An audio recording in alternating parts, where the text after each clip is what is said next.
Benjamin Camboulive est avec nous, bonjour. Bonjour. Merci d'être là, vous êtes policier, porte-parole Alternative Police CFDT. Je voulais absolument qu'on revienne avec vous et avec pour les téléspectateurs de CNews sur ce qui s'est passé à Tremblay en France, parce que ça a choqué énormément de monde. On est quasiment tous automobilistes et on voit parfaitement ce qui a pu se passer.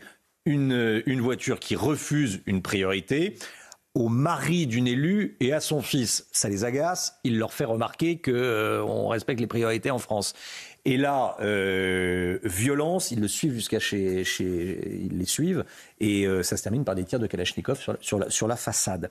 C'est l'ultra-violence. Qui peut faire ça? Qu'est-ce que ça dit déjà?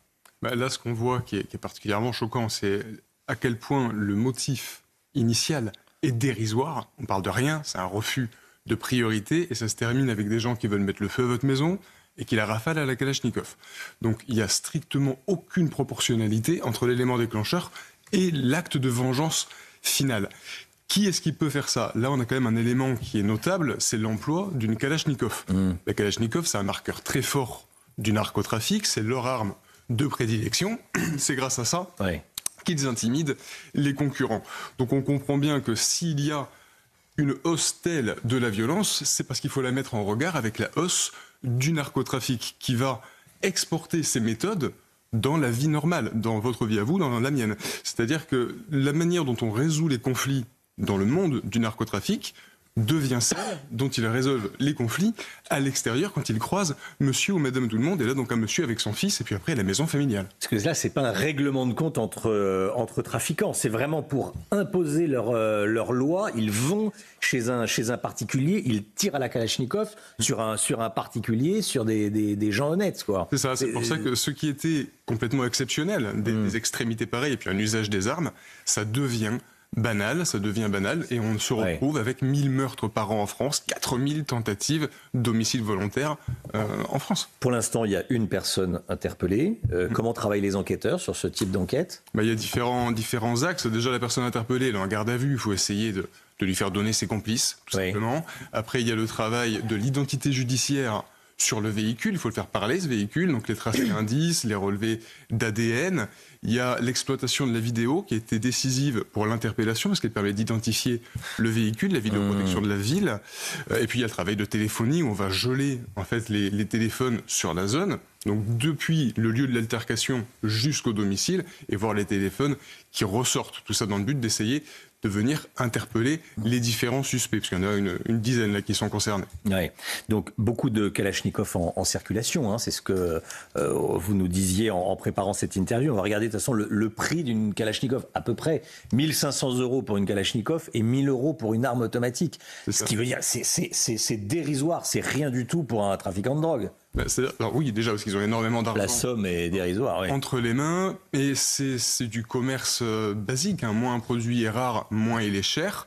Et la disponibilité des armes, là aussi, elle vient du narcotrafic. Tout part de la consommation. La consommation en France, elle est absolument alarmante, absolument hallucinante. 1 million de personnes en 2024 qui ont pris de la cocaïne.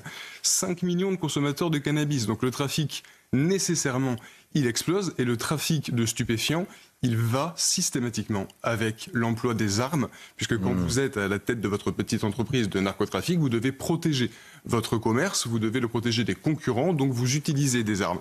Ce qui fait que des armes, on en a de plus en plus besoin dans le monde du narcotrafic en France, et qu'ils en ont malheureusement beaucoup de facilité pour y accéder, étant donné qu'on en a de plus en plus des armes. On avait des armes des Balkans, on avait le stock d'armes volées, il y a plus de 10 000 armes volées par an en France, aux particuliers, aux armuriers, on avait le Darknet, et se rajoute à ça toutes les armes qui nous viennent d'Ukraine. Il y en a déjà des millions en Europe, et l'Europe étant un système à frontières ouvertes, eh bien les armes, comme le stupéfiant d'ailleurs, une fois qu'elles sont là, elles circulent. Ce qui fait qu'ils ont cette facilité d'accès, et que le problème, bien malheureusement, est exponentiel, puisque la consommation augmente, le trafic augmente, le besoin d'armes pour eux augmente, et le frein qu'il pourrait y avoir, c'est un frein humain. C'est un frein moral. Il n'y en a évidemment aucun. Ils n'ont peur de rien. On parle de gamins dans le cadre du narcotrafic. Ils n'ont pas peur de la police. Ils n'ont pas peur de la justice. Et pour eux, tuer, c'est pas grand-chose.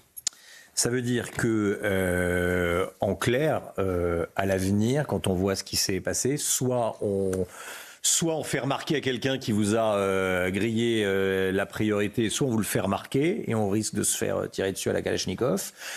ou alors on baisse les yeux. Ce qu'il y a de positif dans cette situation, c'est qu'au moins le constat, on l'a sous les yeux. Oui. Donc maintenant, en tant que responsable politique, nous sommes comptables des conséquences. Personne ne peut dire on ne sait pas. Exactement. Personne et la solution, ne peut dire on ne sait pas.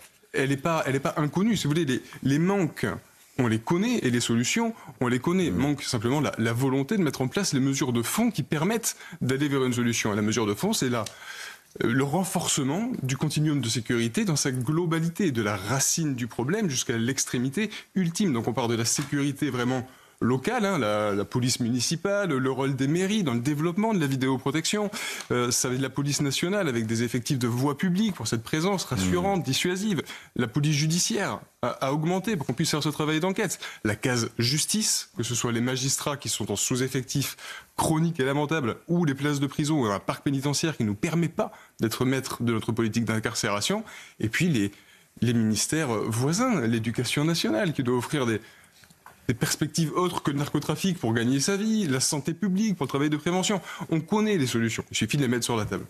Merci beaucoup Benjamin Combouli.